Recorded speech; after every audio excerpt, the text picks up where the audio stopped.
Oh my god, boys, it's the Gooncast. Yes, hi, hello. Welcome back to this shit show of a thing. Yeah, hi, I'm James, also known as Saber0307. How's it going? Yeah, hey, what's up, everybody? What it does do. Yeah. I'm Kat, aka the Attack Cat on Twitch, dialogue designer by day, writer slash horror enthusiast by night, sometimes in a convent. Oh, Sometimes you're weeping. how topical. Sometimes you're weeping. Yeah, oh god. And I'm drowning my children in a river behind my house. ain't been caught yet. Hey! And once again, it's your boy Lee Alder, the Valley Jester, fantasy and horror enthusiast. And I apologize.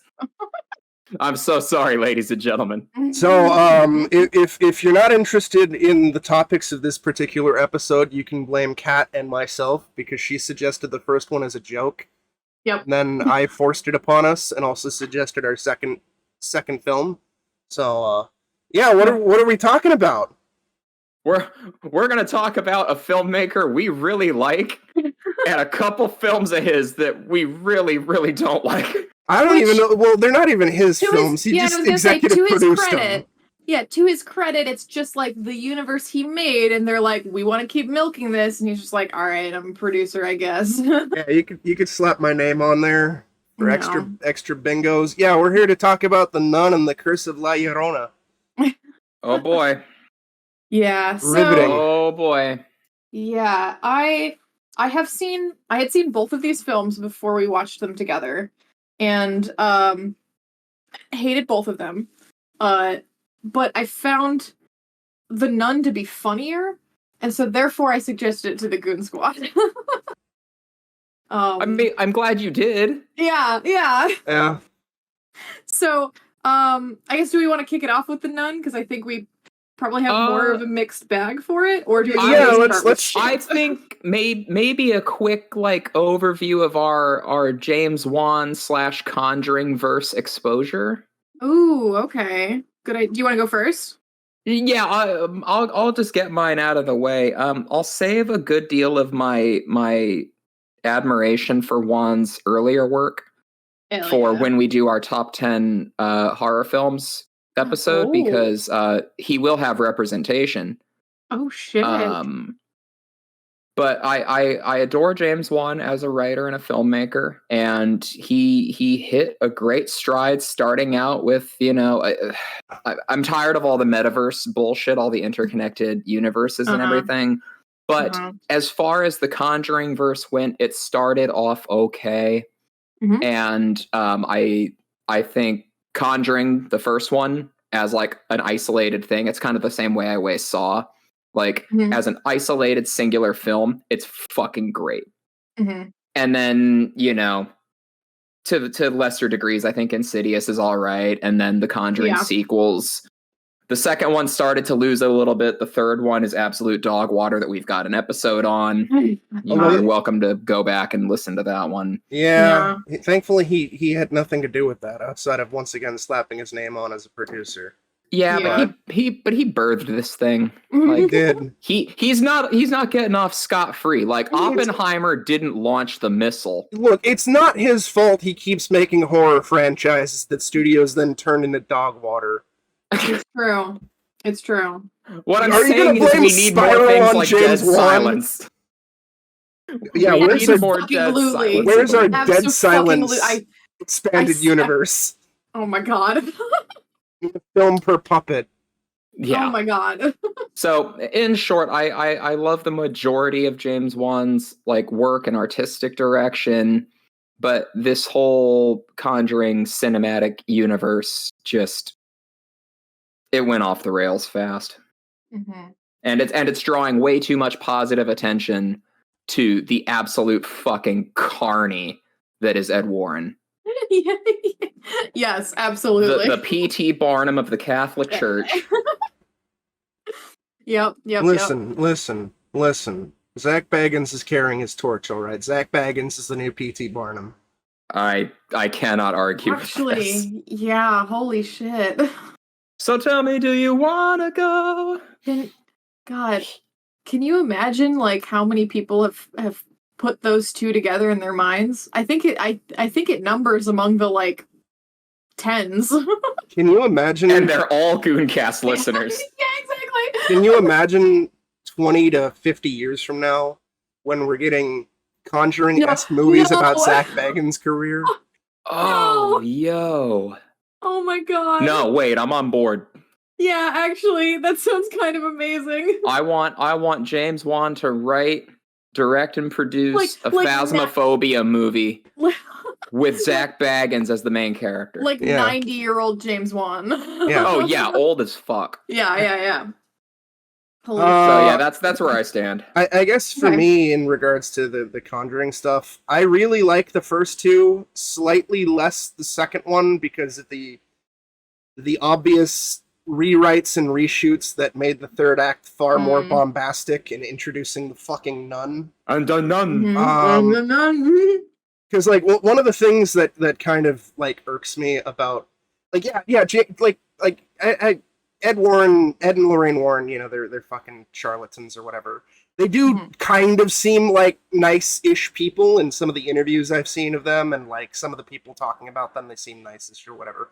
But like, I'm more interested in kind of like individual investigations, and the fact that they introduced this stupid nun into The Conjuring 2, and it's like, oh, she's like connected and tying all these movies together. It just kind of makes the individual investigations feel less special. You don't really need to have like some like poltergeist-esque singular ghost tracking this family throughout their entire life or whatever.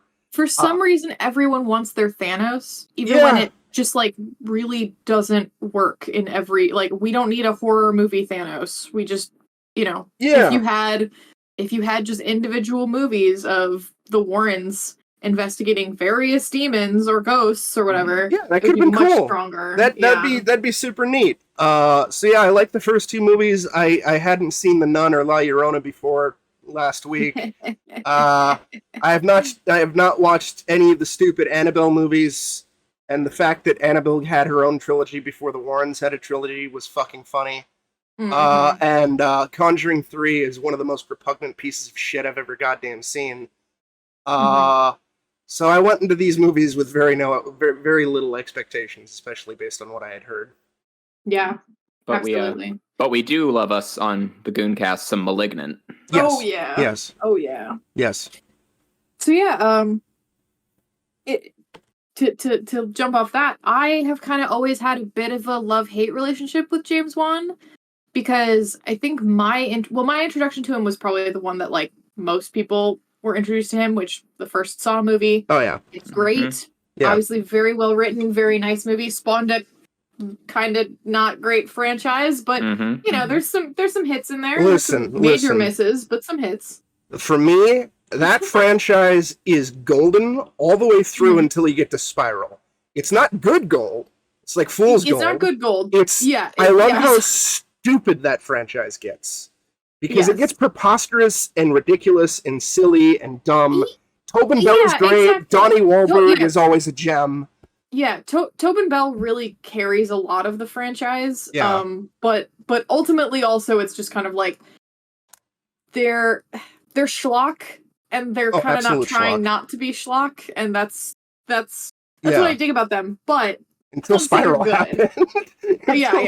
Spiral was its own thing, but yeah, that's not to say they're good. But then, you know, I also then I started you know, I would go see the Conjuring movies in theaters, and I wasn't really like following Juan's career at this point, so you know, I could tell that there was a lot of money behind these movies, and there was clearly a lot of talent behind the camera, but there was a lot that didn't hit for me, because a lot of it was cheap jump scares. You know, it was the sort of like, this is what puts butts in seats, and then this is what gets teenagers to stop making out enough to like pay attention to your movie and start like it's getting into it. It's a shame too, because like the ending of Conjuring 1 kind of falls a bit of apart when it goes into like the dumb exorcism shit. Correct. Less correct. Even more so with Conjuring 2, but like there's some really solid, subtle, spooky horror moments in it. Yes. Like yes. in Conjuring 1, hide and seek, with the clapping. Bit,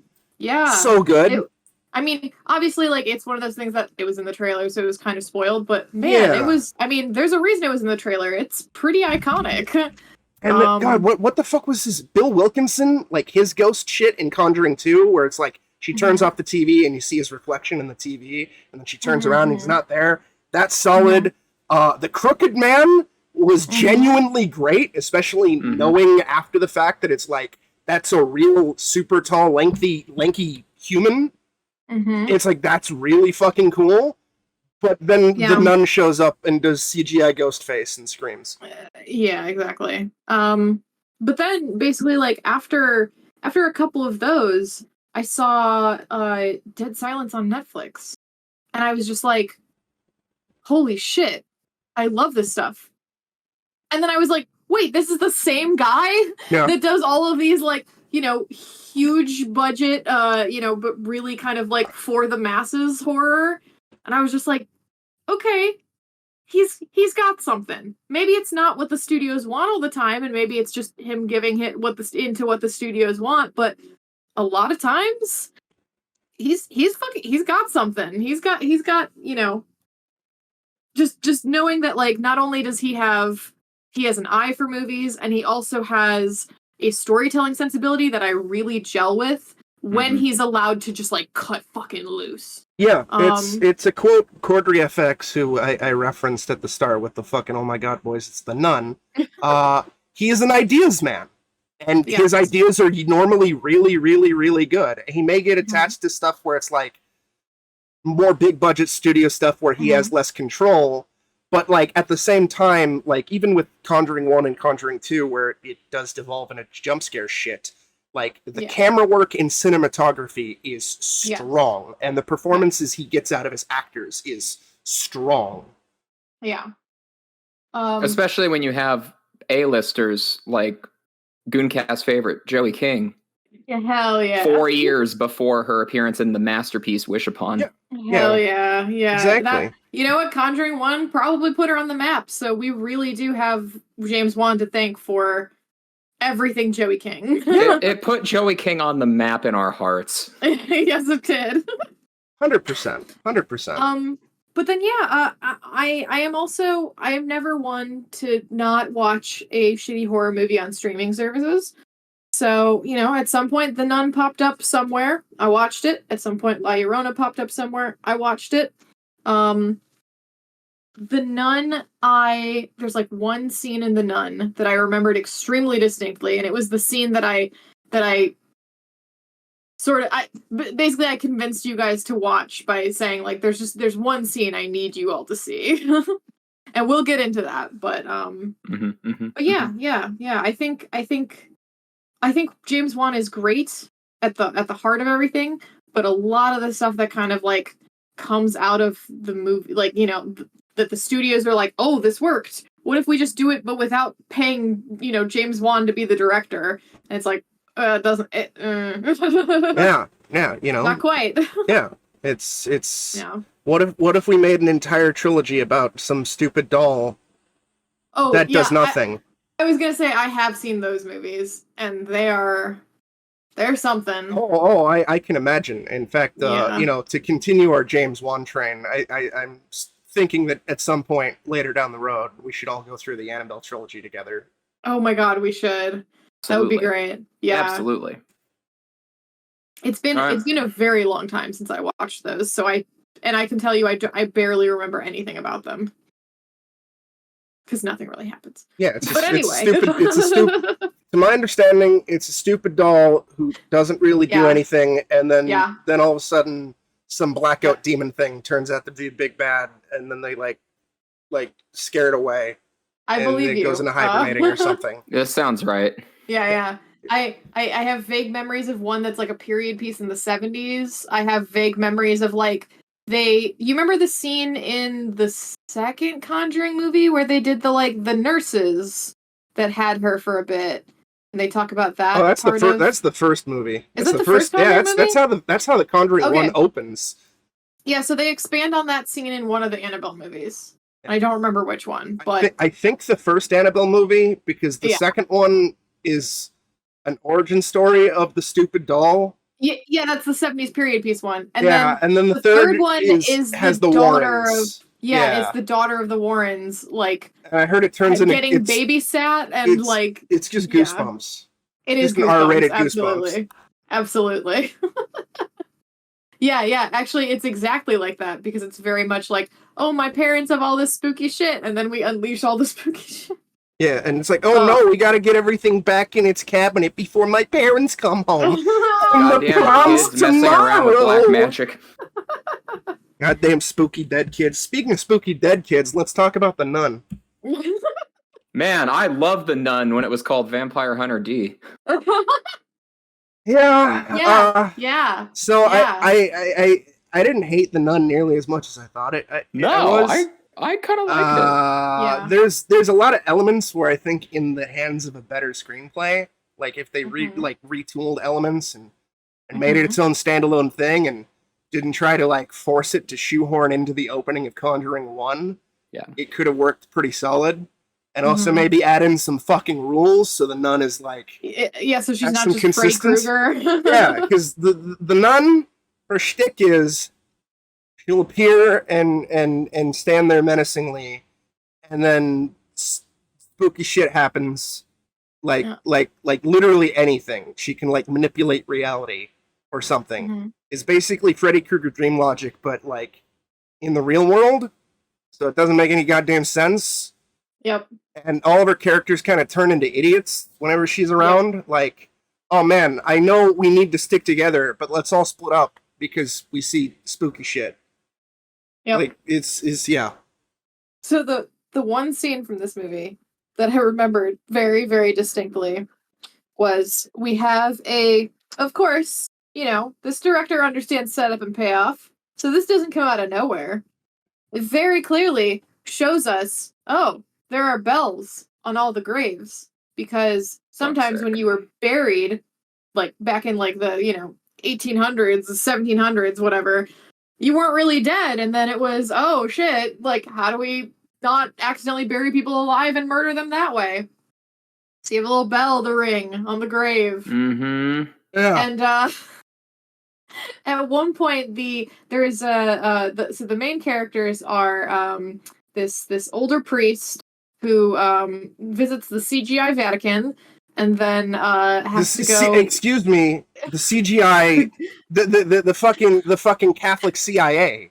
It's not even the Vatican. The green screen Vatican and the Catholic CIA. The Vatican is the CIA in this movie. Yes. Father Burke is part of Vatican 13 from Helsing. He's part of like that sect of paladin assassins they don't talk about. Yeah, it's like his like superior priests are acting like fucking FBI agents or CIA agents, and they're being all mysterious and shit. You choose to accept it. Yeah, and it's like, we're gonna slide you the mission briefing dossier in this vanilla envelope, and they just like slide it to him across the table. It's like, bro, Go find Vera Farmiga's baby sister, who is a nun. Yeah. Or I'm sorry, she's not a nun, she's a novitiate. Yeah. Yes.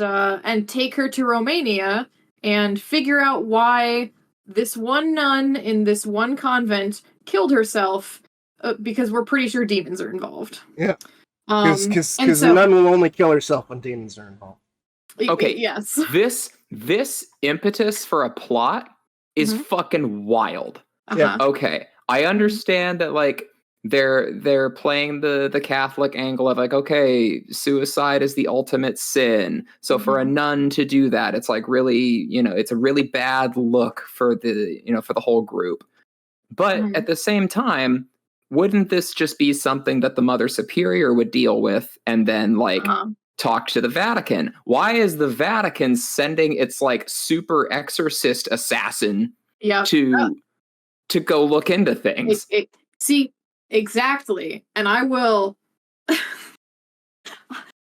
get more into why that is a problem in a bit. But first I want to talk about my favorite scene, which is the bell. They get to they get to this convent. Oh, and we should also mention Frenchie.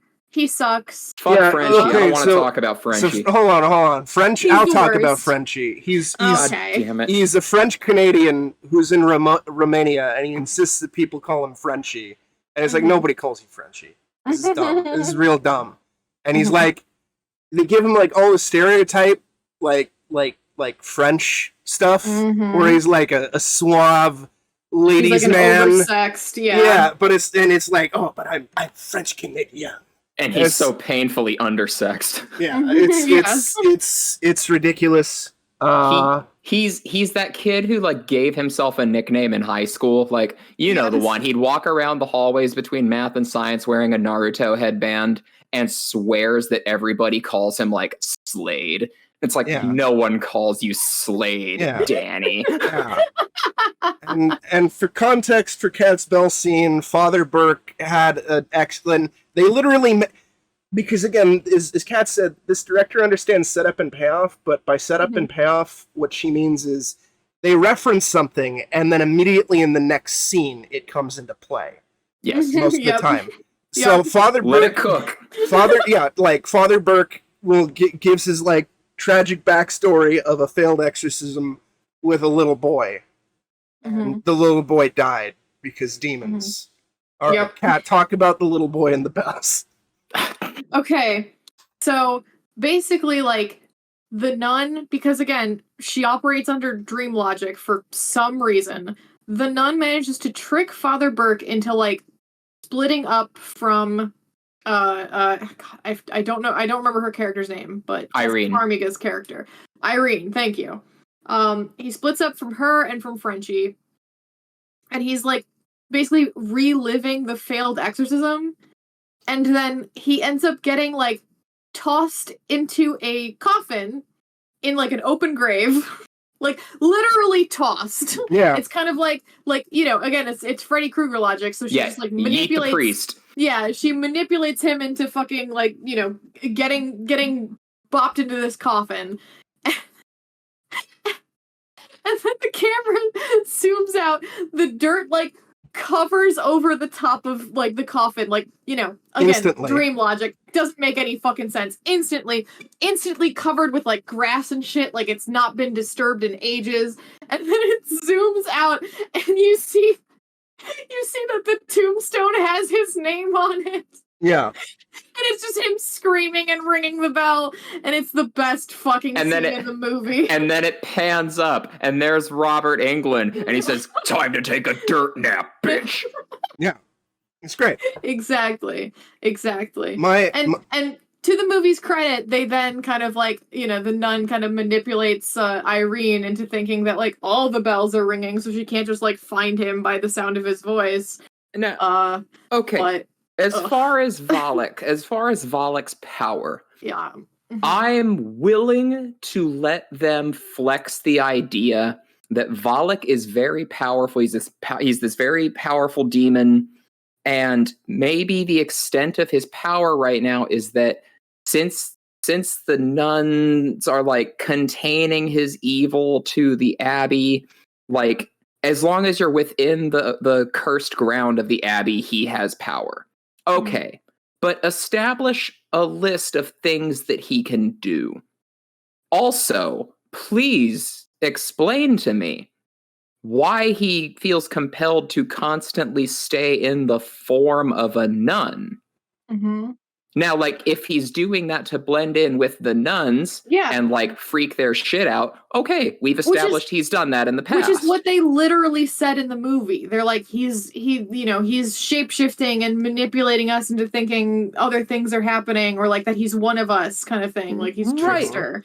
So why would he remain in this form if it no longer matters? Because Because Lee, fuck you, oh that's my god, why. it's the nun.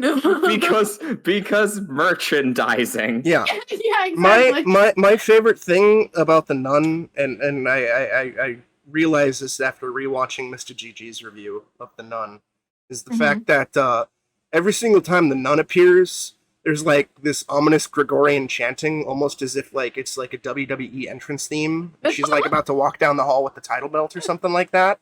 It's just like, Yeah, accompanied to the ring by pallbearer. Yeah, yeah, it's great. It's dumb. It's fucking God damn it. Okay, let me actually say some nice things here, because Okay. again, structurally and conceptually, I really, really like what they went for here because it's a formula that's proven. Mm-hmm. This is like a flavor of the week, like episodic story. Mm-hmm. Like kind of like you were talking about earlier with like, I want to see each movie about the Warrens be a different case. Mm-hmm. Yes. When we were watching this, folks, I pitched the idea of an old pulp noir character named Solomon Kane. Solomon Kane is this religious, not bounty hunter. He's more like a roaming crusader, Mm-hmm. swashbuckling, icon of justice. He fights demons and shit.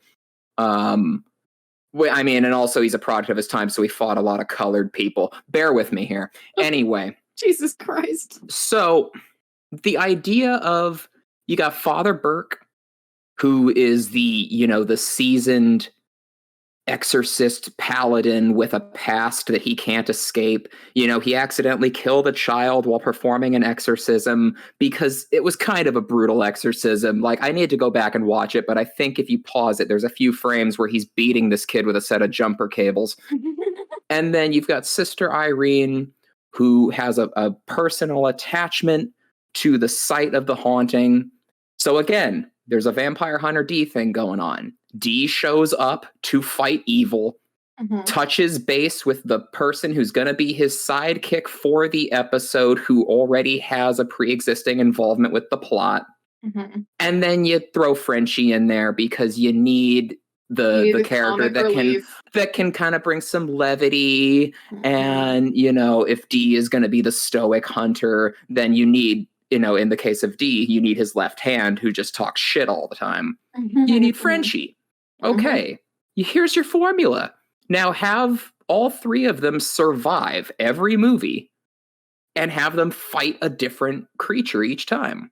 Beautiful. I'd be in. Father Burke had a lot of possibilities.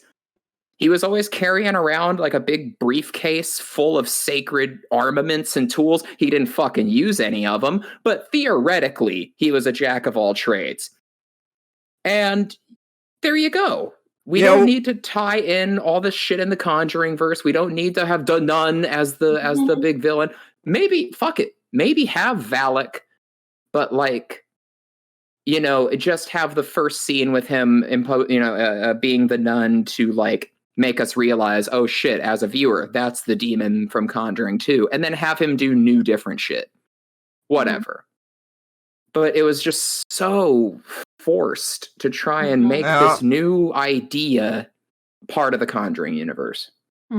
Yeah, and they have to tie in everything into everything, so it's like Frenchie gets possessed and turns out to be the person that they showed off at the start of Conjuring 1, and is the reason why the Warrens were introduced to Valak.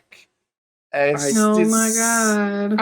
I was, when I was watching this, you two watched it with me on our last big watch party night, and folks, every 5 minutes, I was kind of saying shit like, hey, this is cool.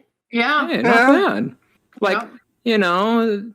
They find the corpse, they find a corpse that Frenchie relocated, and it's sitting up, and they're like, oh shit, when I brought that in here, I laid it down. I didn't set it up like that. And I'm like, oh, this is like a spooky D&D campaign just getting started. This is Ravenloft. Let's go. Yes. This is badass. Strahd is going to show up in 30 minutes and fight Father Burke. This will be awesome. Yeah. But they just couldn't help it. No, they couldn't help it. Nope.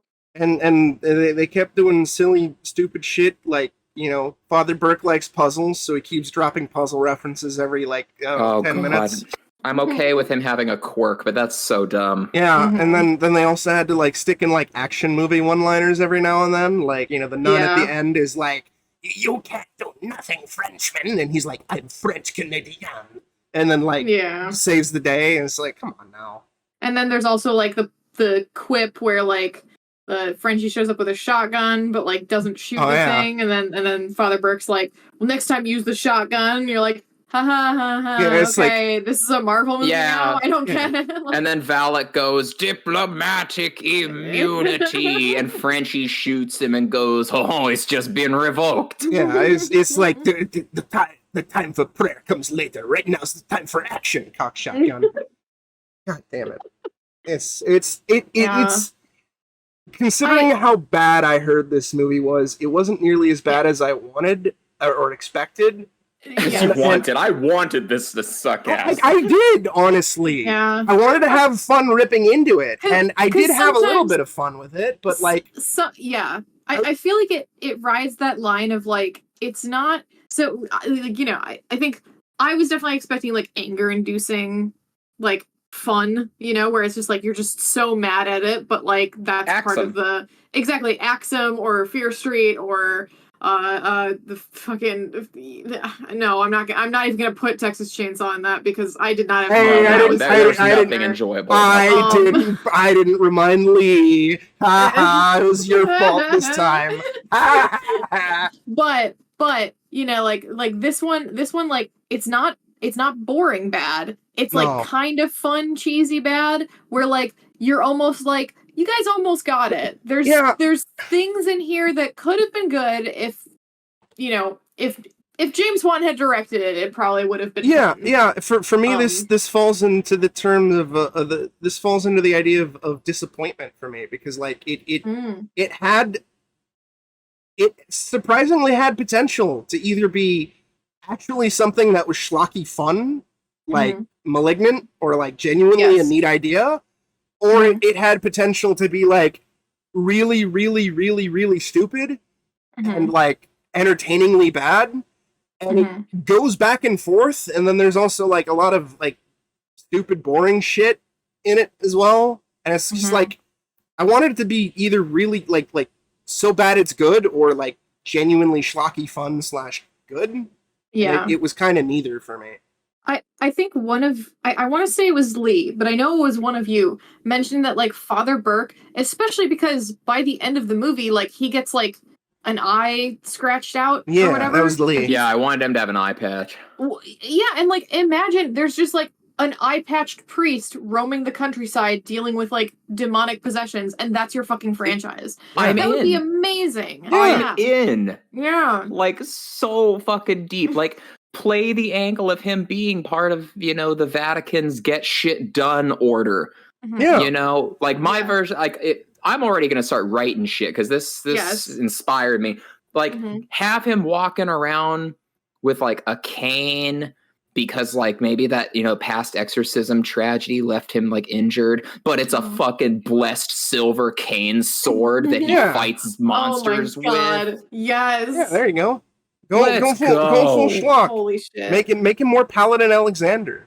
Exactly. Yeah. Give me Paladin Alexander from Hellsing with the 4D bayonet bullshit. Yeah. The other thing that I noticed, which you brought up earlier, Lee, which was the, you know, like what, like why are they sending the like, you know, the get shit done Vatican CIA to investigate this convent? And I rewatched the movie this morning just to kind of like get it a little bit fresher in my mind. I didn't even want to bother with the other one. But basically like the convent is very cloistered in that they have like, once the gates close for the evening, they're not allowed to be opened until the next sunrise. Yeah. And they kind of like, the movie sort of wants to have its cake and eat it too, in that in my mind, when I watched it for the first time, it was really obvious that like all the nuns were dead or like otherwise incapacitated. But when you get there, the priest and the novitiate like act like they're just here to interview the abbess. Mother Superior. They're here to interview Mother Superior and the rest of the nuns and get the lowdown on like what has happened.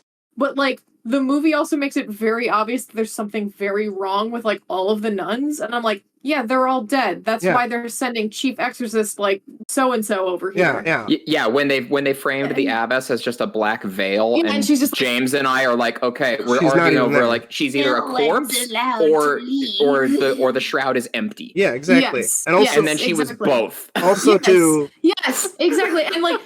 But the movie takes forever to get there because basically like you get to the point where Novitiate Irene is like praying with all the nuns, and then like Father Burke and Frenchie come back from having like, just almost not shotgunned, Valak in the face. And she's just like, it was group prayer. Group prayer is what saved the day. And they're like, what group? And you look around and like all of the nuns she had been praying with aren't there anymore. Yeah. Whoa. And then They it were cuts to dead on Valak it. like slapping his knee, going, "Oh man, Yeah. that was good." Yeah, and it's just like movie. We know. Like To quickly we cycle figured it out an hour ago. to quickly cycle back just for context, Kat, because I don't Mhm, think you've seen mhm. Hellsing. Mm. This is Alexander Anderson. This is what me and Lee want Father Burke to be. Like this badass motherfucker. I do know who this guy is. I've seen enough clips of Helsing Abridged to know Okay, who this guy beautiful. is. Yeah, he's great. Like he's like this super devout Catholic, and he gets very upset when Protestants are involved. Yeah, the only thing he hates more than vampires Protestants. are people who worship his god the wrong way. It's wonderful. He's wow, like that. that's so Catholic. Yeah, Oh, he's he keeps referring to Segers Victoria or no Integra Helsing. Integra. Yeah, Integra Helsing is a Protestant whore. Yeah, Oh Protestant. my god. It's delightful. He's Amazing. just so devoutly Catholic. Wow. It's wonderful. That is fantastic. Yeah, it's delightful, and that's what I want Father Burke to be. God damn it, I want him to be Yeah, this and this badass demon hunter. Yeah, that's the shitty thing was that like he really was, like he was a very like the character and the actor, like there was so much potential there. The guy playing him was so good and you just wanted to see more of him, but the script gave him like nothing. Yeah. Like grasping. He still, he didn't pull a Kit Harington in Resident Evil Silent Hill. Silent Hill Revelations. But he still he couldn't do anything. Like even with a bad script, he was still at least somewhat watchable. And yeah, it's just I just want give us a if this had been independent of The Conjuring and you had just been yeah, we're just gonna have a demon slayer priest franchise. Sign me up. I think that's what the Pope's Exorcist is supposed to be now, because apparently Pope's I can't Exorcist fucking wait. got a sequel in the works now, and I'm like, let's go. That's honestly pretty awesome. I'm with it. Yeah, Let's go. I haven't I'll take it. I haven't seen it, but I like Russell Crowe enough. I'm willing to give it a chance. I expect it to be terrible.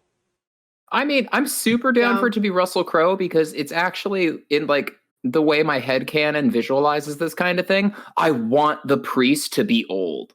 Yeah. I want him to be an older dude who's seen some shit. I Yeah. don't want young, plucky, this is my first mission with the Vatican. No, fuck I that. sure didn't expect this when I signed up for choir. Yeah, no, fuck that nonsense. I'm tired of fucking origin stories and all that other stupid shit.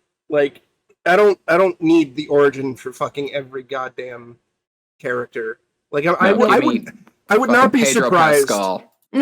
Oh, there you go. I would not Yes. be surprised if at some point we get a fucking nun prequel that's like a fucking origin story for Father Burke, or an origin story for the fucking nun, even though this is supposed to be the nun's origin This story. is the non-origin story. Yeah, well, we No, thought we can Annabelle go was gonna deeper. be. We can go deeper. We thought, God damn we it. thought the first Annabelle movie was going to be the origin story for Annabelle, but then they did an origin story You know what? sequel. You're right. You're right. These writers in Hollywood, they're hacks. They have to fucking do origin stories for fucking everything. And instead of picking the one spooky thing in The Conjuring that was genuinely spooky, fucking the crooked man, they went with the stupid nun. That's the thing. The nun's not a character. No. Valak is not a character. She just stands there menacingly. The Crooked Man is a character. Yeah.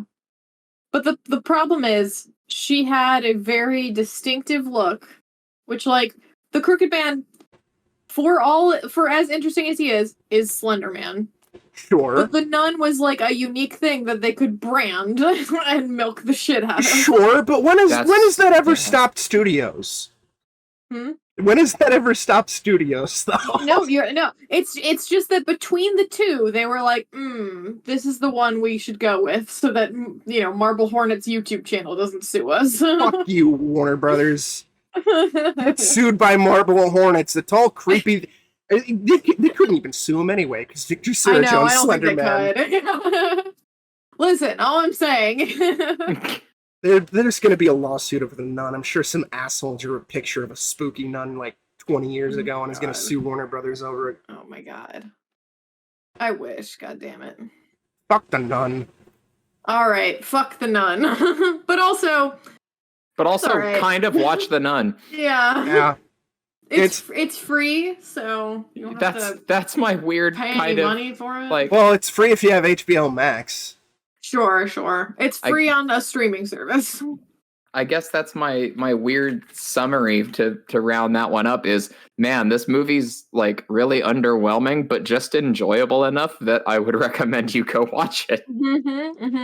Yeah, basically. Hey, you want to know what's not enjoyable? The Curse of La Llorona? Yeah, great song. Oh no. unless you're gonna just sit there and just make fun of the fact that they keep mentioning the dead dad like every 5 minutes.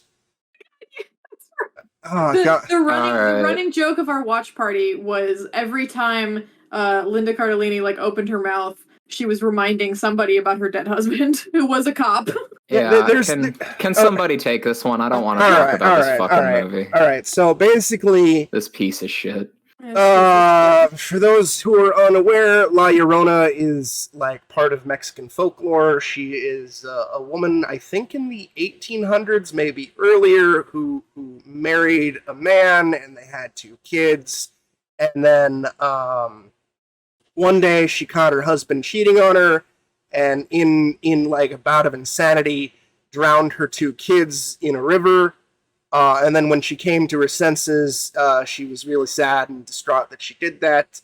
So she drowned herself, and now she's like a spooky ghost lady that people in Latin American countries tell their kids to be like, on the lookout for, kind of almost like a boogeyman figure, so to speak. Like, and then the white man appropriates it for cheap money. For cheap Hollywood movies. Yep. The movie is that's allegedly set in the 70s, but we want to be very, very clear that we are not making fun of the actual legend of La Llorona. We're making fun of explicitly this shitty American take on basically like colonizer take on the fucking legend. It's overly complicated and like overly convoluted and like unnecessary. Like it tries to like somewhat tie into stuff where I guess Linda Cardellini's husband was Hispanic, so her kids are allegedly like part Hispanic, and like she's a social worker, and her husband was a cop, and her husband's dead. They make this explicitly clear, like by just shoehorning in this fucking exposition into dialogue twice. A lot of the dialogue is extremely expository. Yeah, it shoehorns this exposition in twice before a scene that had no dialogue that could have worked as, oh, okay, her husband is dead. I get it, right? Mm-hmm. But like shoehorn it in like the most awkward, convoluted bullshit, and like one of her beautifully. One of her cases is for this Hispanic woman, and her sons haven't been going to school for the last few days, and she goes to visit her, and the lady and her 2 kids are being all cryptic and shit, and it looks like the lady is abusing her kids because she like nailed them into a closet, but in reality she's like trying to protect her kids from La Llorona for some unexplained reason. Just somehow her family got haunted by La Llorona. and then because they take the kids away, the kids get drowned by La Llorona because La Llorona operates under the nun logic. She's basically the T-1000, as CORDZ called her. She has the exact same powers as the nun, except for she cries before she does stupid supernatural bullshit. We're touching on what pisses me off about this movie the most. The fact that her powers are nonsense. Also, that her powers are yes. Yeah. Yep. And then Linda Cardellini goes to view the dead kids at the scene of the crime and inexplicably decides to take her kids to the scene of the crime. And La Llorona's there and then curses her two kids in some of the laziest fucking effects I've ever seen. Like, there's a scene where, like, La Llorona's, like, standing in front of, or standing by the car, and, like, we see her through, like, the glass of, like, the passenger seat. And instead of, like, I don't know, the camera looking away because the kid's, like, looking at his sister or something, and then looks back and she's gone, or instead of having her, like, fade out, just the effect just abruptly stops. It's like really, really, really cheap looking. And then the rest of the movie is La Llorona doing spooky shit, and it's really cheap looking. And then occasionally the movie forgets its own plot points. Like at one point, the little girl. To the movie's credit, it's an incredibly forgettable movie. Yeah, I'm not shocked that it forgot itself sometimes. Yeah. So the daughter, who I think is the older sibling, maybe she's the younger sibling. I don't know. She looks like 10, maybe 8. I don't know. At the end of the movie, like her doll somehow is outside, and I can't remember the actor's name. He plays Tuco in Breaking Bad. He basically plays the Hispanic Raymond Cruz. Raymond Cruz. There we go. He plays the Hispanic priest who's helping Linda Cardellini out with fucking La Llorona. And he's like, oh, here's this mystic tree bark. As long as they sprinkle this in front of the door, she can't get in. But, you know, her house has multiple doors, so it's like she could still technically get in. And the little girl sees that her doll's on the front porch, and despite, like, knowing La Llorona's outside and knowing that, like, doing this, like breaking the line will, like, let La Llorona inside, she decides to act like a stupid 4-year-old. She, like, become really stupid and is like, I have to get my dolly. It's like, bitch, no, you deserve to fucking die. And she gets bamboozled by La Llorona until, like, fucking Raymond Cruz steps out and scares her away. And then they're like, oh, your daughter's now possessed. We have to keep an eye on her. Otherwise, you know, she'll answer La Llorona's call. And then they just lock her in a closet upstairs and go downstairs and just leave her alone and not watch her. Even though they just said they need to keep an eye on her. But yes, she gets immediately kidnapped. Yeah, it's fine though, because like after they put her in the closet, I guess she's no longer possessed, even though they just said she was possessed. By the way, this is from the same director as Conjuring 3, so no wonder it's a piece of fucking shit. Yeah, we found that out like midway through the movie. And basically, they get rid of La Llorona by basically reenacting every single ending from every single Nightmare on Elm Street movie. Like they get rid of La Llorona, like, I don't know, like 5 or 6 fucking times. And at the end of the movie, she's a pile of sludge, and it's like she's dead if the movie bombed, but she could still come back if it's successful. And but thankfully, I don't believe it was that successful. This whole thing was a gigantic waste of fucking time. As far as I know, even though it's technically part of the Conjuring universe by like the loosest possible definition, because I guess some priest from the Annabelle movie shows up and is like, I was an Annabelle, but I can't deal with your situation because because like I've had my fill of haunted ass ladies. Yeah, because the church wouldn't allow it. It's like, motherfucker, I'm pretty sure because you've experienced haunted shit, you probably got the Vatican on speed dial. It's like, yo, there's some spooky shit going on. I'm using my better judgment based on how this fucking universe operates. But as far as I know, because of how bad it was received, Warner Brothers is trying to kind of like distance the movie from being in the Conjuring universe, even though it's still technically part of the Conjuring universe. I don't fucking know. Like, there was nothing unique about this movie outside of the fact that they based it off of like an actual mythological entity. It's a part of another culture.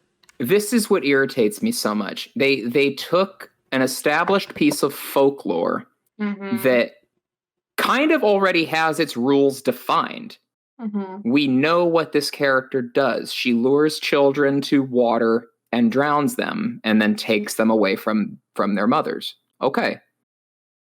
We don't need to give her all of essentially the exact same powers Valak has. It's just another excuse to have an all-powerful, supernatural force, just so that the filmmakers can lazily pull off all the expected tropes of a film like this. Michael Chavez, he did Conjuring 3. We already know he has no idea what the fuck he's doing.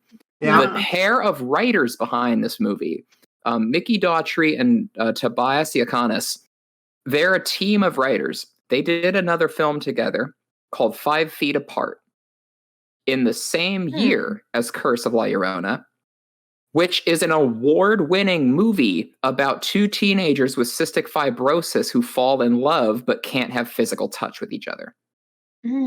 How in the fuck did you write Curse of La Llorona? I don't know, man. Was rent late? Yeah, right?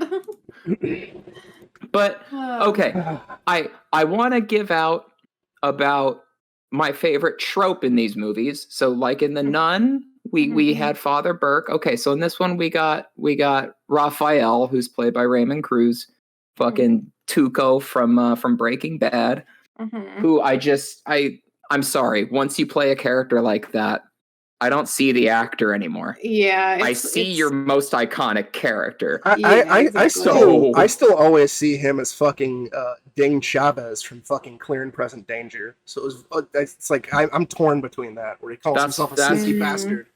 That's fair. I see the mother and the kids running in like, oh, you've got to help us, and he like finishes taking a big hit of meth. He's like, I'm gonna fucking beat the piss out of La Llorona. Yeah. But okay, here's what I like. Okay, I always like when they have the religious expert who's going to be like the mentor, who's going to be the way to fill in all the information about the demon that we're missing as the audience. I like that they stuck with him using more like culturally significant ways of fighting La Llorona.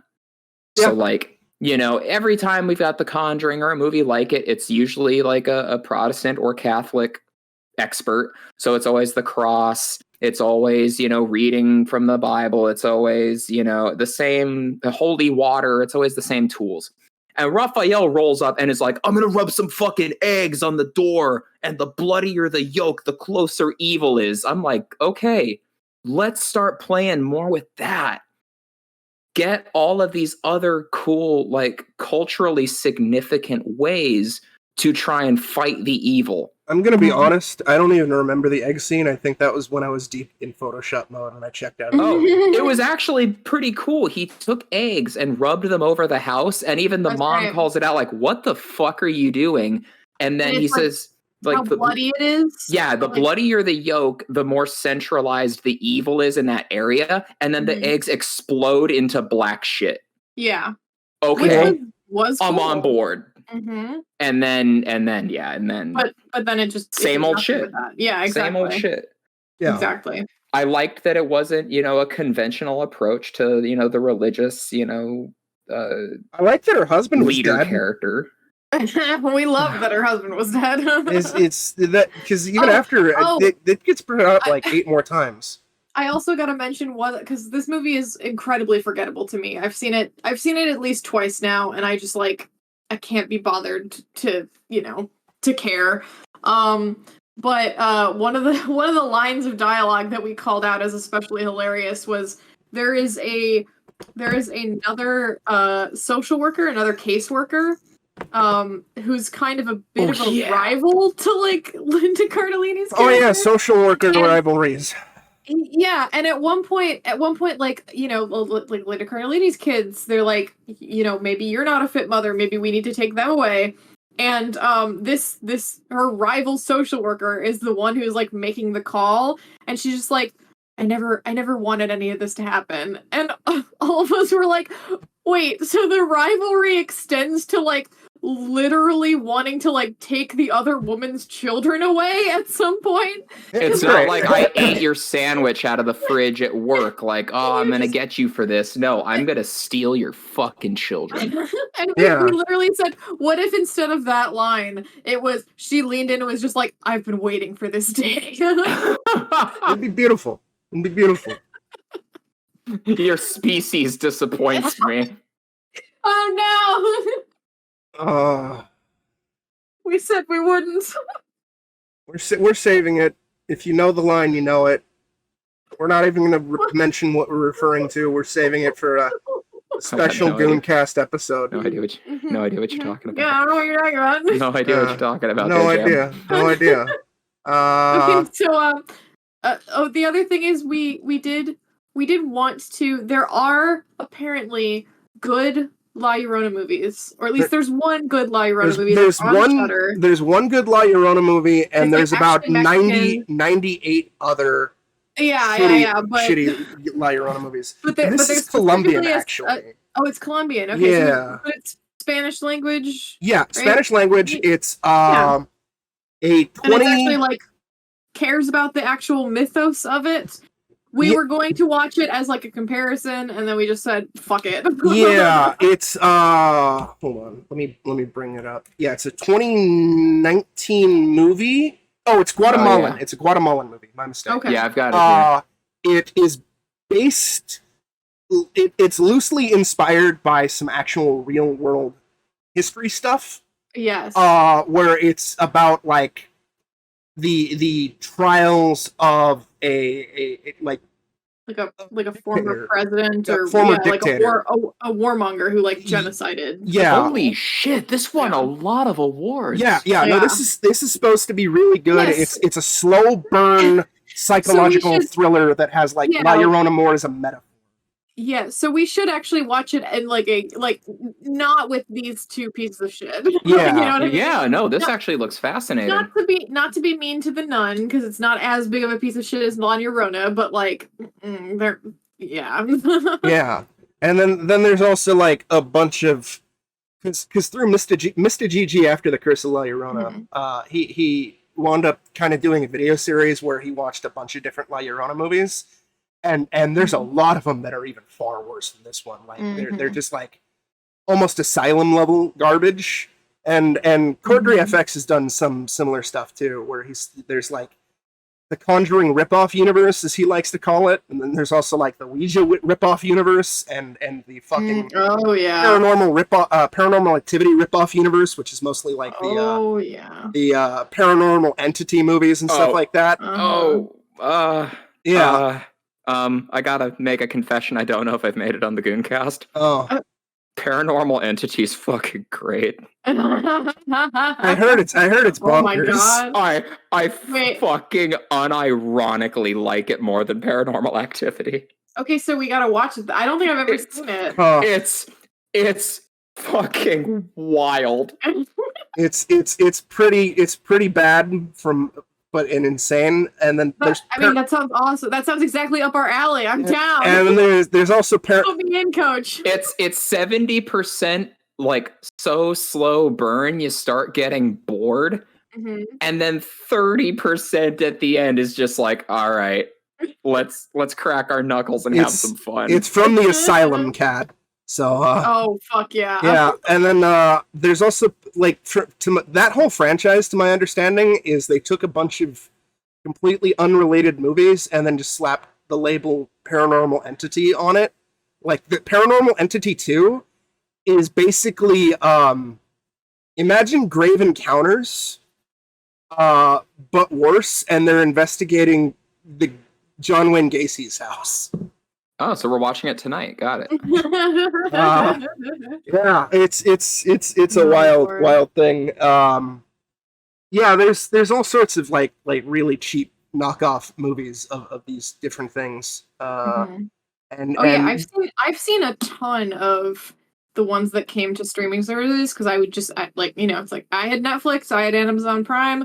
There were just there was a period of time after Paranormal Activity came out where everyone and her mother was trying to make a found footage movie, yeah, and I was just like, nom, nom, nom, nom, nom, nom, nom, nom, give me more. yeah. I don't care how bad they are, but I'm- I think Paranormal Entity I never saw for whatever reason. I know Or a if I lot of did, these I are on forgot Tubi. it. Most of these are on Oh, great. Tubi. Okay. And that speaks to the level of terrible that they are. Yes. So yeah. Amazon Prime used to do just like anything up on their streaming service, and there was stuff that was like handy cam footage kind of movies. Yeah, some of the stuff that Mr. GG is reviewed are just like some of that level of garbage where it's just like what the fuck is this nonsense? And then some of it's maybe a little bit higher stuff and like maybe it has a little bit of a budget, but most of that stuff is just absolute fucking dog water. Yeah. So the good news, folks, is we have enough material to hate on to produce at least 5 more episodes to come. Yeah. So whenever we're maybe strapped for an idea, but still want to do an episode of the Gooncast, yeah, we could do a Oops All La Llorona episode, or Oops All Ouija episode.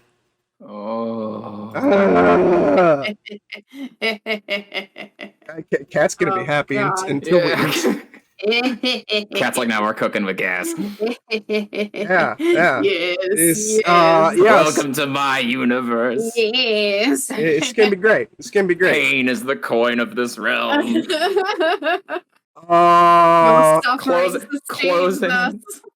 Closing thoughts on Curse of La Llorona. Yeah, I don't want to talk about it anymore. Fuck this movie. I've already forgotten. I give it 1 drowning child out of 10. Did you guys know my husband is dead and was a cop? Oh no. I did not. Yeah. I just want to make sure that's clear. Yeah. And then that's it. Beautiful. So what has everybody been up to in the last week or so? I can go first since I only have 2 things really to talk about. One of them I literally just started.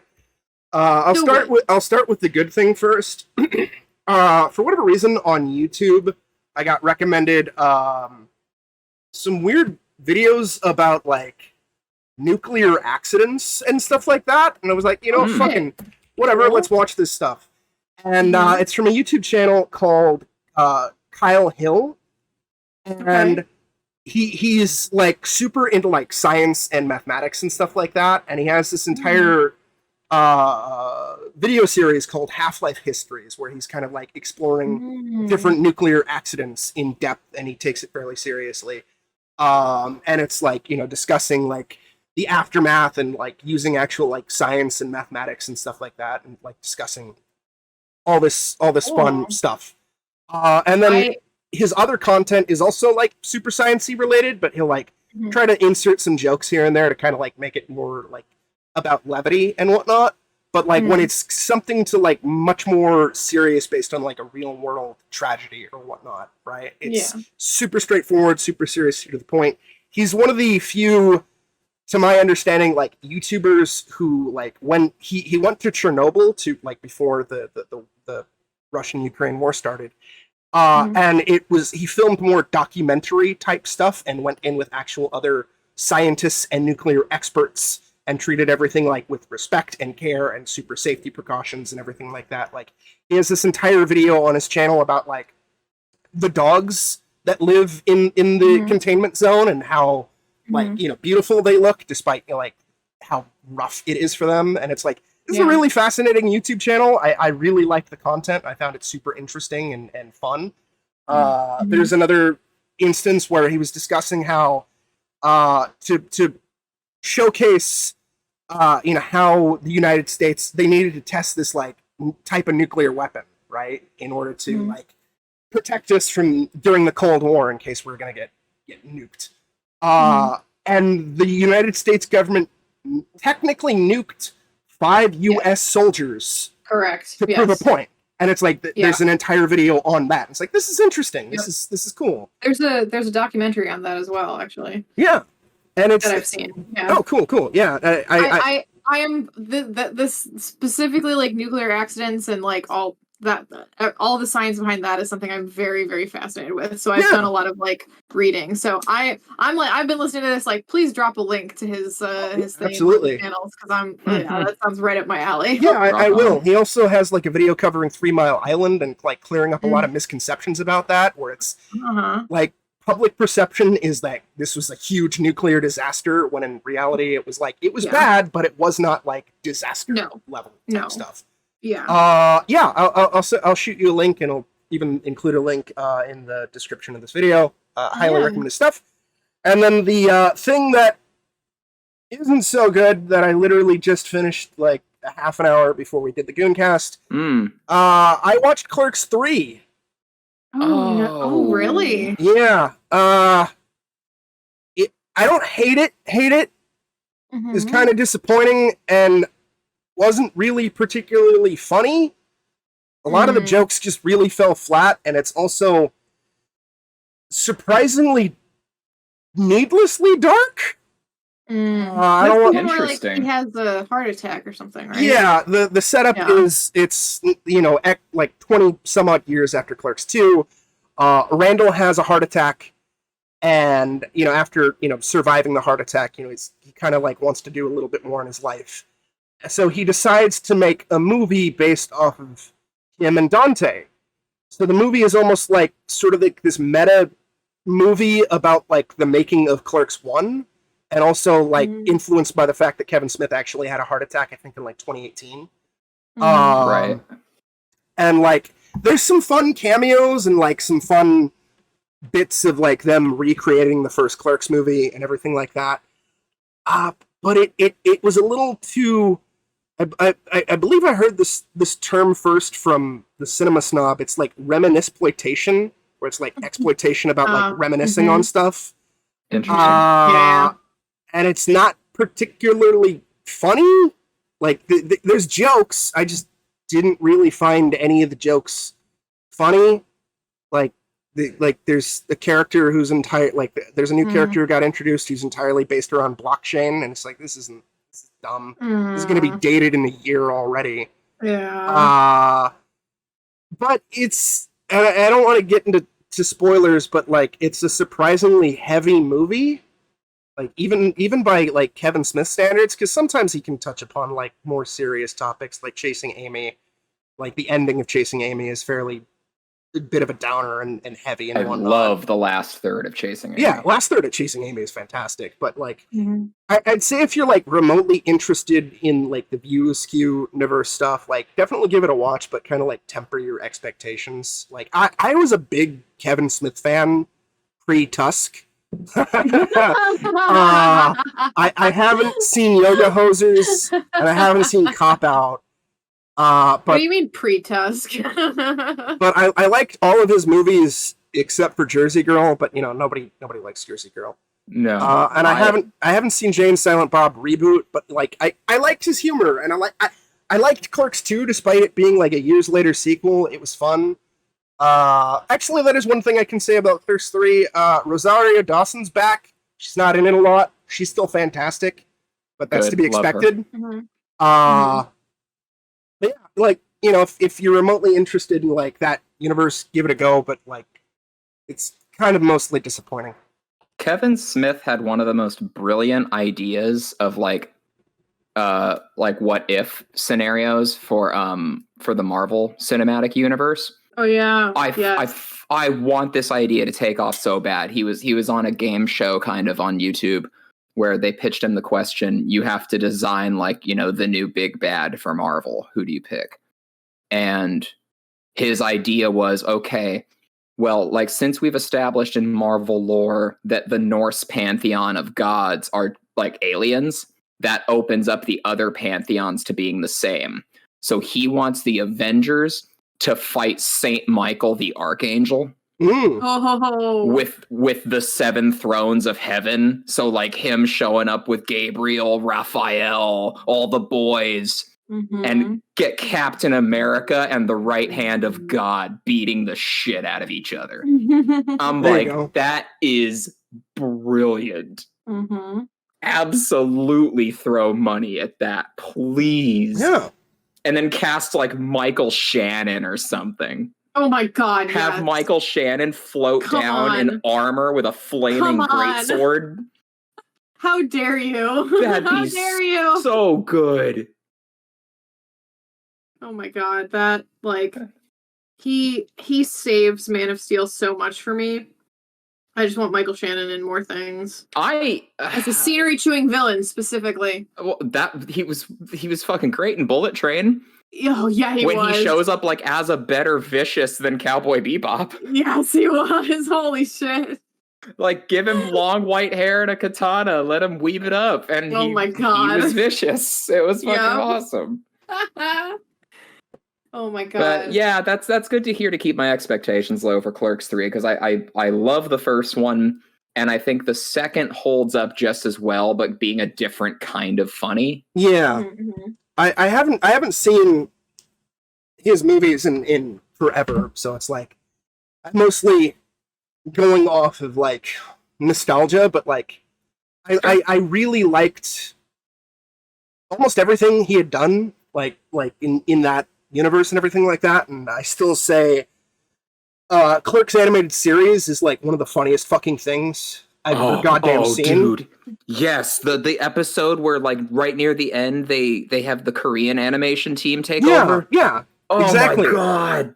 And so like fucking funny. The second episode where it's kind of like a parody of like sitcom filler episodes, and it's just them trapped in the freezer at the quick stop, and they keep like flashing back to events from episode 1 and then events that we've never seen before. It's like, this is genuinely clever. This is fun. I forgot how good that is. And like they have like a whole episode of like where it's just basically Outbreak, the movie with Dustin Hoffman.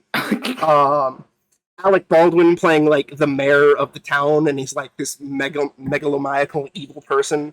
And like they also poke fun of how a lot of shows would like include like the stereotype token character. So they have this black guy named Lando, and he always just shows up in one scene. It's like, "Hi, I'm Lando," and it's like he leaves. Goddamn, like when Kevin Smith was on point, like he was really, really, really, really goddamn funny. And like I was expecting to maybe get a few chuckles out of this movie. Like it maybe got me to smile at a couple moments, and like that's kind of clever. Like for example, the video store next to the Quick Stop. You know, video stores aren't a thing anymore. I can't even remember if this is a plot point that was introduced in Clerks 2 or not, like at the end of it, but basically, the video store is now like a weed dispensary run by Jay and Silent Bob. And there actually is one gag that kind of like was a little amusing, where they're constantly out front in front of the video store as like they normally are and everything like that. And somebody goes in and he wants to buy weed, and he comes out and is like, "Yo, you know, where's everybody? Can I buy weed?" And they treat it like it's a drug deal from the 90s, despite the fact that weed is legal. And it's like, that's good. Yeah, and Jay's like, "You know, this is how we do it in the 90s, son." And he's trying to like be all subtle about it, like, oh, you know, like it's cute. But yeah, for the most part, just I didn't really find it all that funny. I was very disappointed by that. Yeah, but it does have some fun cameos. They got Ben Affleck back for a scene. Sarah Michelle Gellar's in it for some reason, which is great. She's only in it for a brief cameo. Freddie Prinze Jr.'s in it. Justin Long was back. You know, it's neat, but yeah. Did he reprise his Tusk role? No, he played some. I forgot his character's name. Why? Well, Tusk isn't part of the View Askew-niverse, man. God damn it! Why not? I don't know. They did bring back Veronica from Clerks 1, actually, which is interesting. Okay. Yeah, so it's like they brought her back. Yeah, is neat, and there's some moments where they're kind of like poking fun of various different aspects of like how the first film was made, even like the infamous original ending for Clerks, which they thankfully persuaded Kevin Smith to cut like the last minute or so of the movie, where Dante gets murdered right at the fucking end of the movie. Oh, fuck that. Yeah, it's weird, but yeah, mostly just sad. I do recommend watching it though, just for, you know, for nostalgia or whatever. And this, without going into details, this is 100% going to be the last Clerks movie. Okay. Yeah, so this is like a Good. definitive ending. Good. It should be. All right. But he's apparently still Absolutely. he still wants to do Mallrats too, so we're still gonna get weird shit. Oh God. All right. I guess I'll go next. Hell yeah. I've been on a weird kick of Sylvester Stallone. What? Yeah, I don't know why. I mean, when he's good, he's good. It started a couple weeks ago when I binged like all the best Rocky movies.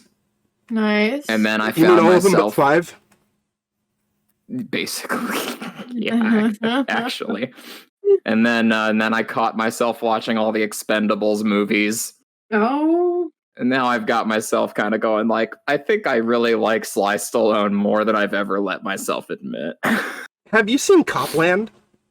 It's been a while. Okay, Yeah, yeah. I've seen it. Well, if you're still on your Sly Stallone kick, give that one slot that one in there. It's good. Copy that. Yeah, so yeah, a lot of Sly going on. I just finished watching Expendables 2, which has one of my favorite Jean-Claude Van Damme moments ever, where he's threatening to kill a guy with a knife. And it's like, oh no, Van Damme's gonna stab this guy. But he's Jean-Claude Van Damme. So he roundhouse kicks the knife into this guy's chest. Yeah.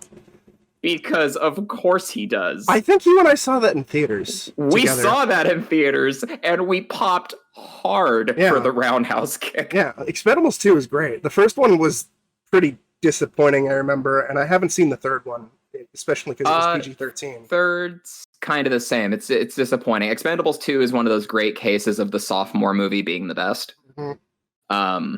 But yeah, so I've been on a Sly kick. And so, of course, naturally, as I said on the last episode of the Gooncast, I finally broke and I got a PS5. Yeah. So I'm able to play all the new next gen shit. James here was kind enough to send me a code for Resident Evil 4 remake. Yeah. Which I have not redeemed yet because I've been too busy playing Hoyo versus Honkai Star Rail, the new gacha Japanese waifu game in space. Yeah, of course you have. Yeah, it's great. I bet. This game's actually like really good. It's free to play waifu husbando garbage. But it's charming and actually has like good writing. Plot kind of thin. Well, it's a gacha game. I assume there's plot, like minimal plot. Storyline plot, there's not a whole lot going on. But the actual writing of like the smaller sequences of the game, like the side quests are fucking brilliantly written.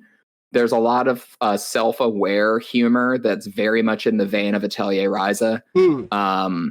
So like Ryza is obsessed with barrels for some reason. We don't have any context other than it's kind of a running Atelier joke of barrels are awesome. Yeah.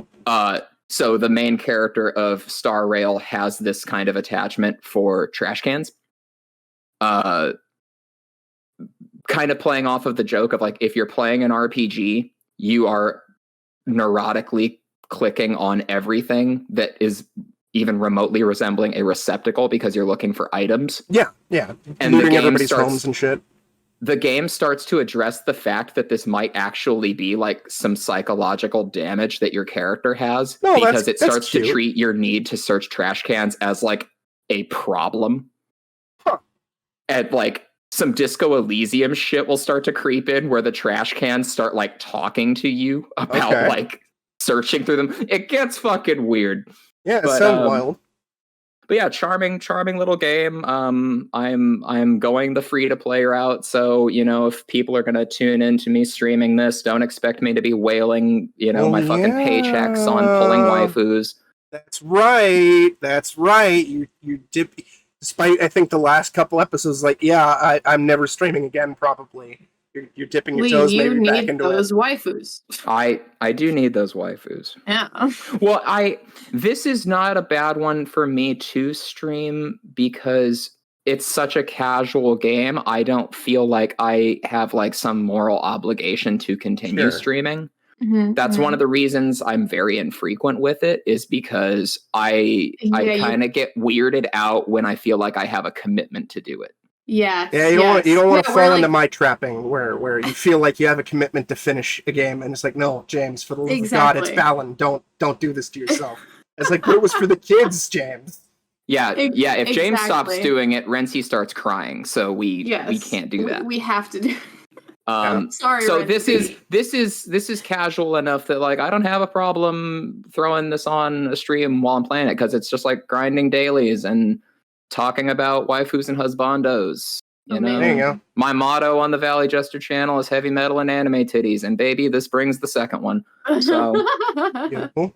so all I need to do is like talk about some Dream Theater while I'm pulling waifus, and there we go. There you go. Everything There you as go. advertised. There you go. There you go. But yeah, actually, like the memeing of it aside, for a free to play game, like mobile cross PC, you know, it's pretty fucking good. You know, gotta say. if they ever got ported to PC, because as of right now, you'd only be able to like emulate them through like Android emulators.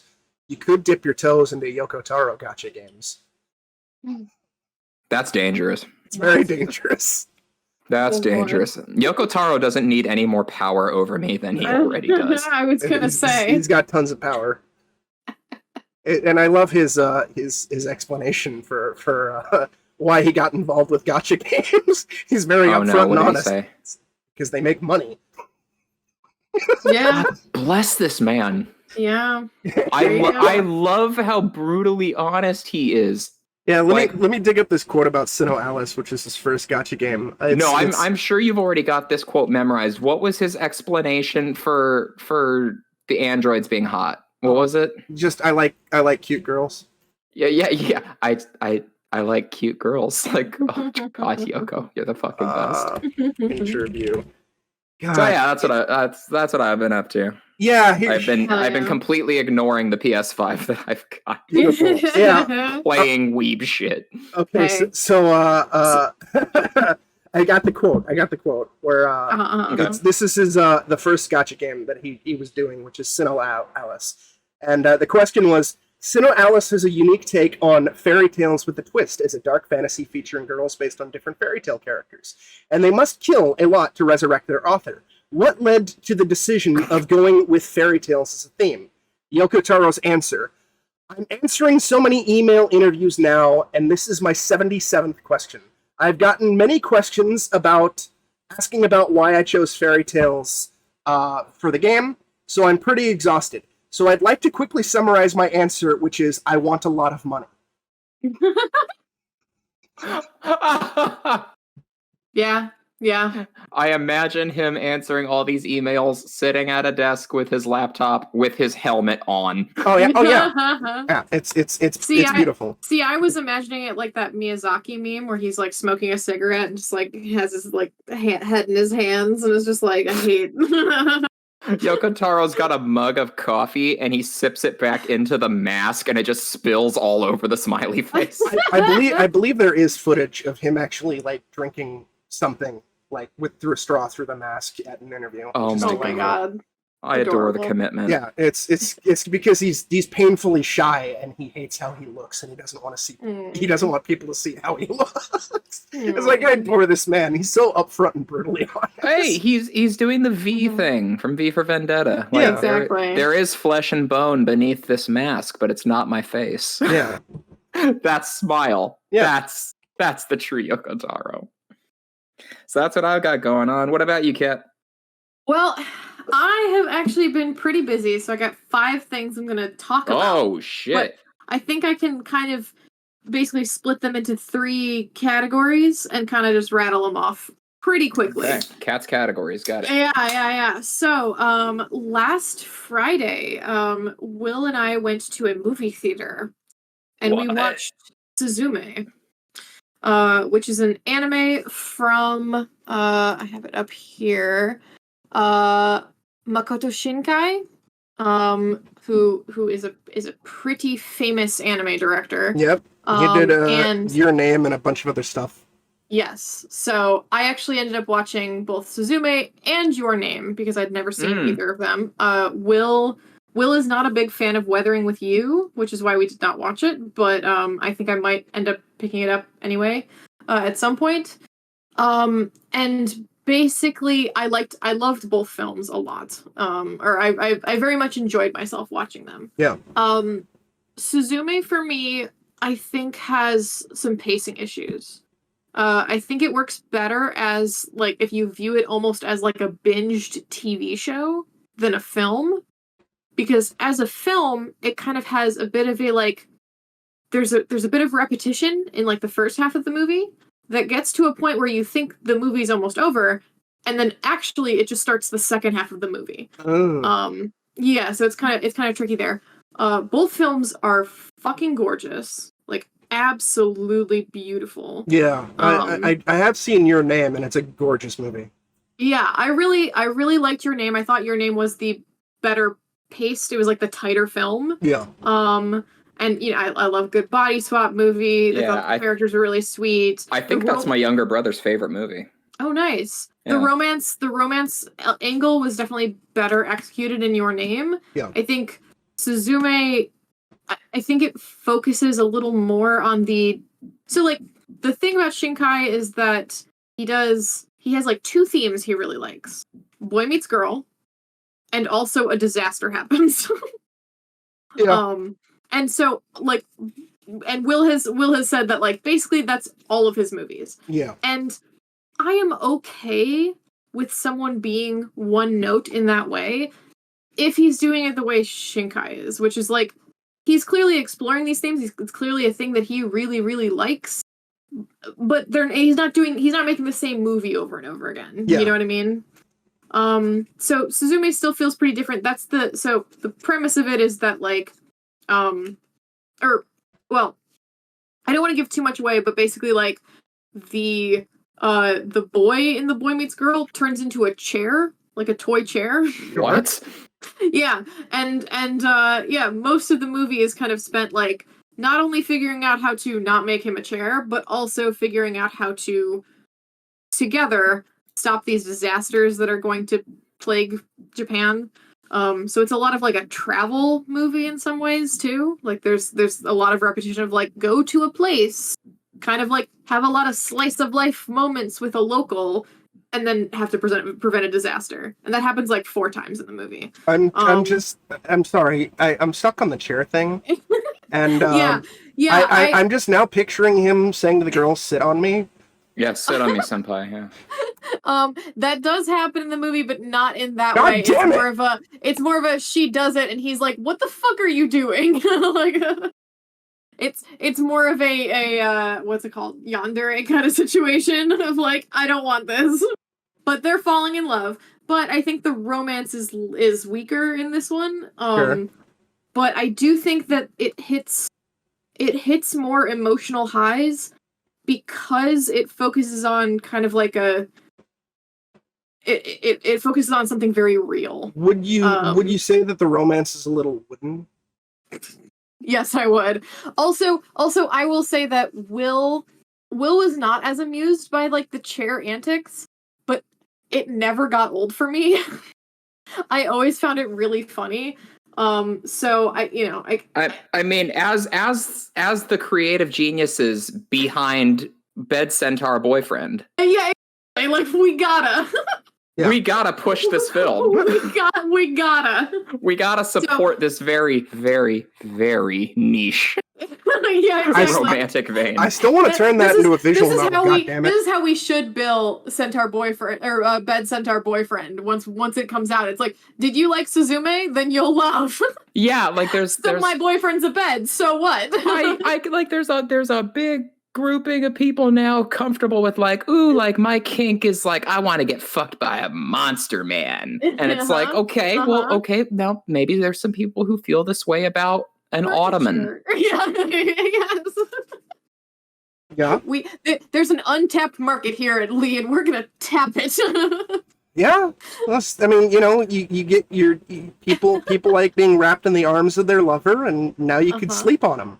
Yeah, exactly. mhm. Exactly. So big thumbs up for both of those movies. For me, Awesome. I think I think if y'all haven't seen it, I think we should definitely try to do a Suzume watch party. And who knows, maybe a podcast or something.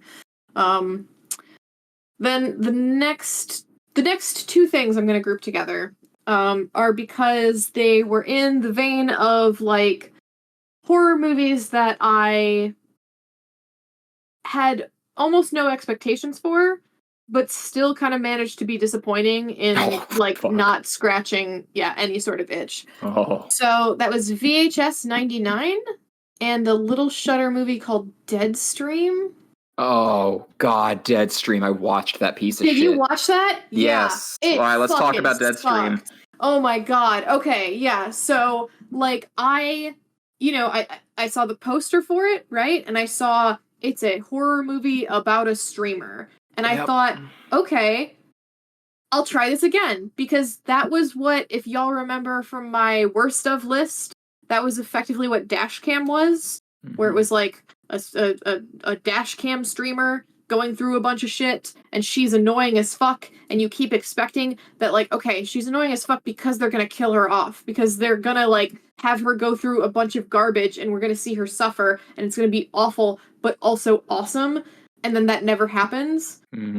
This was like worse than that. Yeah, folks, basically the plot for this is like, what if PewDiePie locked himself in a haunted house? And he's just like, first of all, he's an idiot. He's like an overreactionary. He's one of those kind of like dude bro streamers that's just constantly like, oh my god, what's the name of this again? Deadstream. Deadstream. Okay. Yeah. It's ass. It was genuinely just like because I had very much the similar feelings of Dashcam, where I was like, this character is like the character in Dashcam. She's like built to be hated. She's like a anti-vax, like, basically like just like not even pro-Trump. She's just pro-trolling people. So she'll just say whatever it takes to get somebody to hate her. And like, I'm like, okay, I get what you're doing with this character. This character didn't feel that way, and it felt like one of those things where I was like, okay, when is the mask gonna drop? When are we gonna actually start to get like the real person behind the streamer? Because I watched a similar movie a couple weeks back that was like, oh gosh, Will picked it out and I'd have to find it, but it was very similar, where it was like it was a group of streamers, and it was not a good movie, but the thing that they did was they took these characters with obnoxious streamer personas and then slowly had the real haunting shit that was happening to them chip away at that mask and like show underneath that like, oh, these are actually real human beings that are like in trouble, and like, you don't want them to die because they feel real now. And that never happened with this movie. This guy was obnoxious till the end, and I was just like, shut the fuck up and just die already.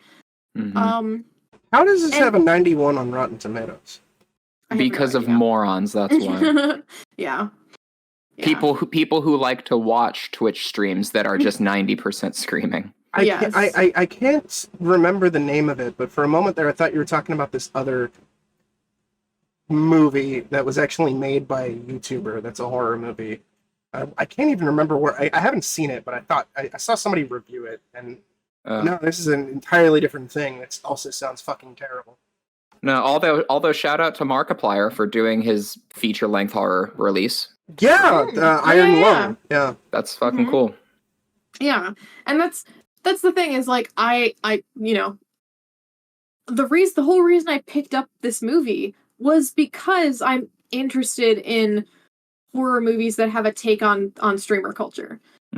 But like with the understanding of like it's not just like be obnoxious. And I have no idea if that, like, it kind of felt like maybe they were trying to go for like a goofy campy like Army of the Dead, or like, sorry, what's the fucking third Evil Army Dead of Darkness movie. Yeah, they were trying to go for like that kind of vibe, because the zombies are also very like, or the haunting, the ghost shit is very cliche, but also like in a like really like gross out way, where it's just kind of like, I I don't know what, I don't know what vibe you were going for, because if you were trying to hit Evil Dead, you didn't, because it sucked. Mhm. And if you were trying to hit like an actual like found footage like horror take on a streamer, you also didn't do that.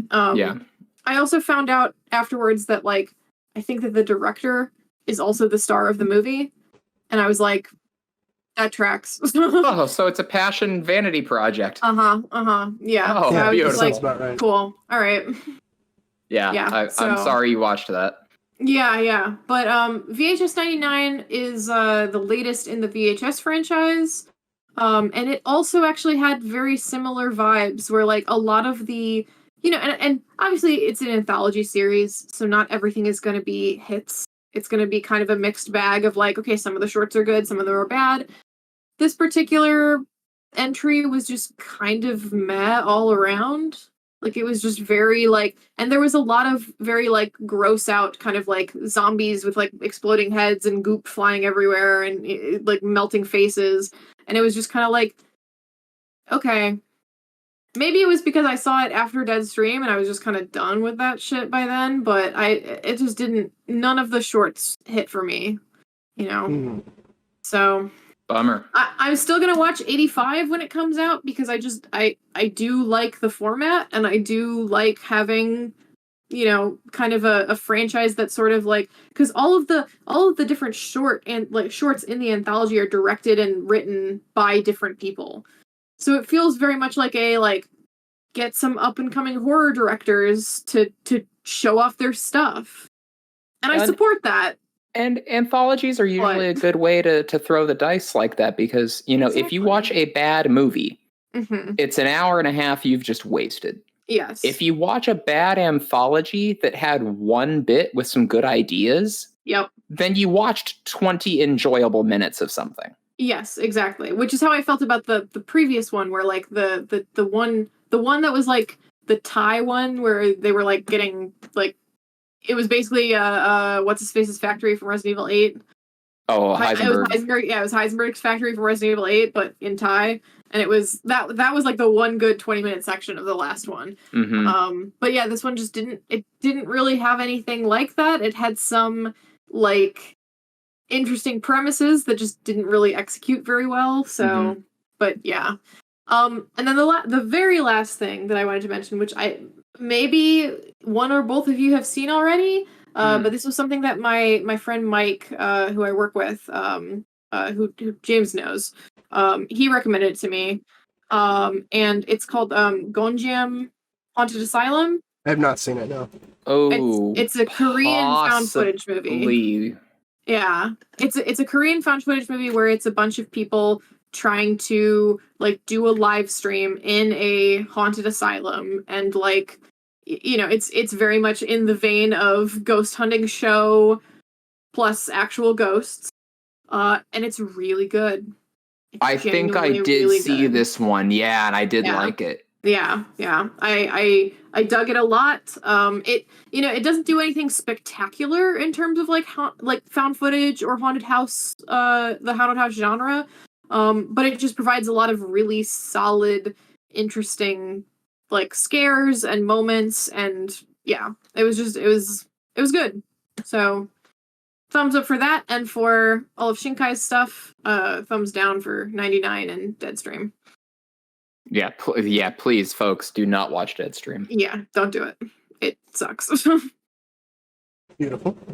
Yeah. And don't watch Curse of La Llorona either. Yeah. No.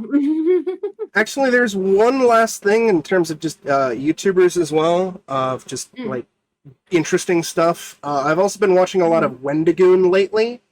He covers a lot of like horror stuff and also like weird real world shit that I find kind of fascinating. Like he has a video about the time the CIA faked a vampire attack to take over the country, and this is actually like something that the CIA admitted to, which makes you wonder what the fuck is the CIA not admitting to. But the reason I bring him up is because like he has a few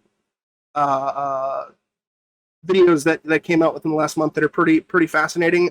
There's one instance of actually on the subject of the nuclear stuff, because I was just remembered about this. An instance of a nuclear accident that occurred in, I think it was Japan, actually. And Fukushima? No. This is at like a power plant. It wasn't like Fukushima. But like one of the 3 people who was exposed somehow managed to survive 83 days with radiation poisoning. Yeah. So he has like an entire video on that. He also is that the one? There's a disaster I read about where they have a very extensive documentation on the injuries sustained by everybody. Yes. Yeah. I think this is it. I've read the science paper of that and seen the pictures. It's pretty super fucked ghastly. up. Yeah. Yes. He also recently did a video a few days ago about the practice of self-mummification, which I thought was pretty interesting. About 2 weeks ago, he dropped a 5-hour-long video discussing Cormac McCarthy's Blood Meridian, which was a very fascinating I video fucking essay. love Blood Meridian. Yeah, so like if you're unfamiliar with Wendigoon's content, I highly recommend it. He's got some really great and interesting and fun shit. He's got I think it's like a 9 to 10 hour long video where he like explores every aspect of the conspiracy theory iceberg, like just explaining what each conspiracy theory is. It's like he's like, this isn't necessarily that I believe in this shit. I'm just explaining what these conspiracy theories are. And it's super fascinating and bonkers.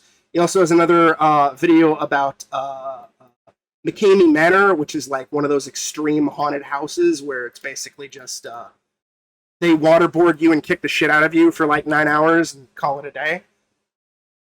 Father Burke just called that an exorcism. Yeah, it's fun stuff, and it ties into like a lot of the stuff that I like, which is like fascinating, real world history type stuff mixed with occasionally him talking about like fictional stuff and just horror themed content in general. He does some pretty good shit. Yeah. Hell yeah. Yeah, so yeah. Do any of that except for watch for Curse of La Llorona, or any other shit. Yeah. All right. Well, guys. What an enjoyable experience. Bringing Curse of La Llorona back into my mind. Yeah. 'Twas fun. But anyway, I have been Cat, aka the Attack Cat. I may actually start streaming again on Twitch because I discovered recently that I am like 3 trophies away from getting all the Steam trophies for Sherlock Holmes Chapter 1. So obviously that can't stand. So I figured I might as well stream it because I've already platinumed it on my PS5, and just like, yeah, I'm down to show people that game. I love it. It's one of my favorite games, so down to play it again and just kind of shoot the shit with people. So that might happen, I don't know, next week, week after, who knows, but we'll see. No commitments either way. Good stuff. And this has been your boy Lee Alder, the Valley Jester. You can catch me streaming on Twitch at twitch.tv/Valley Jester. Definitely going to be doing some Honkai Star Rail coming up. See how much I can commit to the consistency of that. But yeah, come on, swing on by. Yeah. Watch them stream, hopefully. Yeah. Please. And don't watch Curse of La Llorona. Yeah. Don't watch Curse of La Llorona or Deadstream. Yeah. I'm James, also known as Saber0307. Catch me on Twitch, doing stuff every now and then, doing spooky stuff or not spooky stuff. I don't fucking care. Everybody get fucked. Oh my god, boys, it's the nun. It's the nun. Oh my god, we recorded an episode and it's less than 2 hours long. I know. Oh yeah, shit. Like the old days. Like the old days. Pre-Tusk. Pre-Tusk. God damn it.